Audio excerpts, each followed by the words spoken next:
Exercise 5.1 first, ठीक है, ये आसान है वैसे। इसके बाद वाला थोड़ा सा कॉम्प्लिकेट होगा क्योंकि उसमें एक वर्ड इंपॉर्टेंट डिस्कस करेंगे इसके बाद। So third one is the cost of digging a well, है ना, डिग इट्स खोदना, वेल मतलब कुआं। The cost of digging a well after every metre of digging when it costs rupees 150 for the first meter and rises by rupees 50 for each subsequent meter। इसको ऊपर से पढ़ोगे तो जल्दी क्लिक कर जाएगा। ये क्या है, एक सिनेरियो है जिसमें हमें क्या प्रोड्यूस होते हुए दिखना चाहिए सर, उसमें हमें कुछ सीक्वेंस ऑफ नंबर प्रोड्यूस होते हुए दिखना चाहिए। और वो जो सीक्वेंस ऑफ नंबर है वो कैसे प्रोड्यूस कर रहे हैं फिलहाल यहाँ, कि उन्होंने कहा कि अगर हमें क्या चाहिए sir, cost of digging the well, हमें कुआं खुदवाना है और कुआं खुदवाने की जो कॉस्टिंग है ना, ये मच ऑब्वियस है। जैसे जैसे आप गहराई में उतरते चले जाओगे वैसे वहां से जो खुदने के बाद जो मिट्टी है उसे वापस से बाहर निकालना वो डिफिकल्ट होता चला जाता है कि नहीं। तो पहले मीटर का जो डिगिंग कॉस्ट है 1 मीटर तक का, दैट इज 150 रुपीज। मगर जैसे ही अगला मीटर शुरू होगा, मतलब सेकेंड वाला जो मीटर है, पहले मीटर तक खोदने जाओगे तो सिर्फ 150 रुपए लेंगे। मगर आप बोलोगे कि 2 मीटर खोदना है तो पहले मीटर का 150 और उसके अगले मीटर की जो कॉस्टिंग है उसमें कितना ऐड ऑन हो जाएगा, 50 रुपए ऐड ऑन हो जाएगा। तो सेकेंड मीटर का कुआं खोदने में जो कॉस्टिंग होगी आपको, दैट इज 200 रुपीज। ओवरऑल नहीं बोल रहा हूं मैं, सिर्फ एक पर्टिकुलर मीटर, सेकेंड वाला जो मीटर है वो खोदने में आपको जो कॉस्टिंग लगने वाली है, that is how much, 200।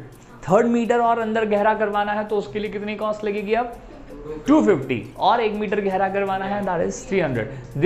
This way the costing of digging a well will be increasing, है ना। तो अब वापस एक बार और पढ़ लो, the cost of digging a well after every metre of digging. हमें क्या बतानी है, जो हमारा सीक्वेंस है वो किस चीज का है, so sequence of cost of digging after each and every metre, है ना, ये हमें यहां लिखना है। और वो जो है वो कैसे, कहां से स्टार्ट होगा, when it cost rupees 150 for the first metre and rises by 50 for each subsequent metre, है ना। तो शायद से आइडिया हो गया है कि अगर आपका ये सरफेस है, इस सरफेस से 1 मीटर अंदर तक अगर आप डिग करवाने वाले हैं, 1 मीटर तक, तो इस 1 मीटर तक का जो डिगिंग है उसमें कितना कॉस्ट लग रहा है, 150 रुपीज, हाँ या ना। मगर जब आप सेकेंड मीटर की बात करोगे, अगर आप सेकेंड मीटर अंदर जाते हो, है ना, तो 150 रुपीज तो इसके हो गए। मगर अब अगला वाला जो होगा, दैट इज पहले का कितना ज्यादा लगेगा, 50 रुपीज ज्यादा लगेगा। तो जो नया मीटर डिग कराने की कॉस्ट है वो कितनी हो जाएगी, that is 200। But if you will dig for 1 more metre inside, तो उस कंडीशन में जो आपकी अब की कॉस्टिंग है रुपीज 200, उसमें क्या ऐड हो जाएगा, और 50 ऐड हो जाएगा, and this will become 250। So third metre की जो कॉस्ट होगी वो कितनी होगी, 250। अच्छा मेरी बात सुन लो, अभी तुमसे ये नहीं पूछ रहा है कि टोटल कॉस्ट कितनी है, ऐसा वैसा, वो कोई डिस्कशन नहीं है। तो प्लीज डू नॉट कंफ्यूज कि 3 मीटर तक 4 मीटर तक खोदने में कितना पैसा लगेगा, वो डिस्कशन का हिस्सा है ही नहीं, है ना। सो जल्दी से कर लें, cost of digging first metre, cost of digging, इसको हम करते हैं of well for first metre, कितना है वो, दैट इज रुपीज 150। when या as the cost of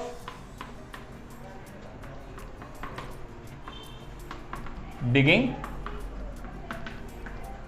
rises by rupees 50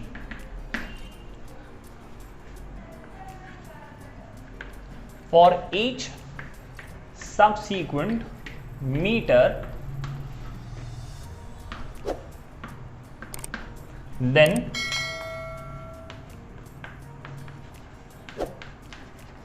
cost of digging, पूरा नहीं लिखते हैं इसको, शॉर्टकट कर लेते हैं, cost of digging for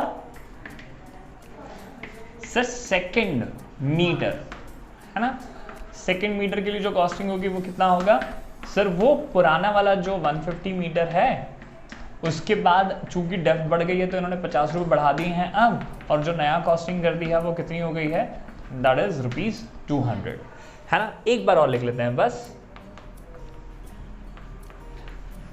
cost of digging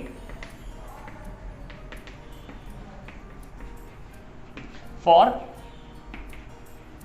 third metre. Sir third metre के लिए कॉस्ट जो होगा वो पिछले मीटर के लिए जितना था विच वॉज 200, उसमें क्या जोड़ दिया आपने, 50 रुपये और जोड़ दिया, तो जो नया कॉस्ट बना नए मीटर का, थर्ड मीटर का, वो कितना हो गया, दैट इज 250, है ना।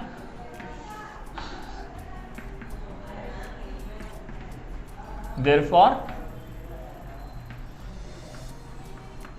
sequence produced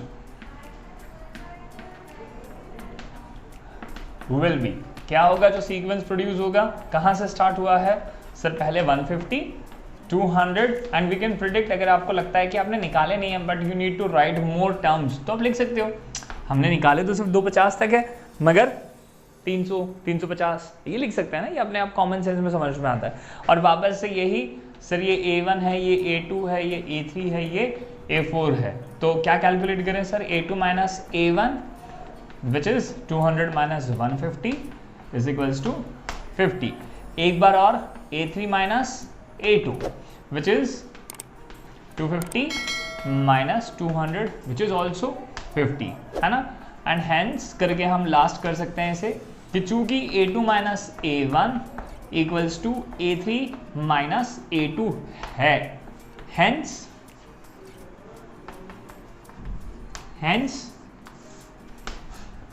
कहाँ लिखते हैं, यहां लिख लें क्या, हैंस प्रोड्यूस सीक्वेंसेस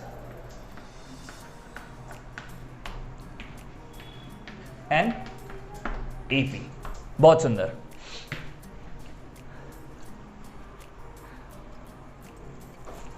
और मैं हर बार कहता हूं, मैं जब लिखवा रहा हूं तो मैं थोड़ा सा इलॉबरेटिव लिखवाता हूं क्योंकि तुम्हें, मेरी रिक्वायरमेंट है जब तुम खुद से इसे पढ़ो रिवीजन के समय तुम्हें एक एक चीज ध्यान रहनी चाहिए। बट मे बी तुमको अगर जब खुद से एग्जामिनेशन में लिखना है और ये 1 नंबर के लिए है तो much obvious you won't be writing this much, तो तुम अपने हिसाब से उसे शॉर्ट कर सकते हो। जो इंपॉर्टेंट डिटेल्स है वो नहीं जानी चाहिए, बस इसका ध्यान रखना, बाकी अपन अपने हिसाब से उसको शॉर्ट कर सकते हैं, है ना। बट अभी मैं शॉर्ट नहीं कर सकता,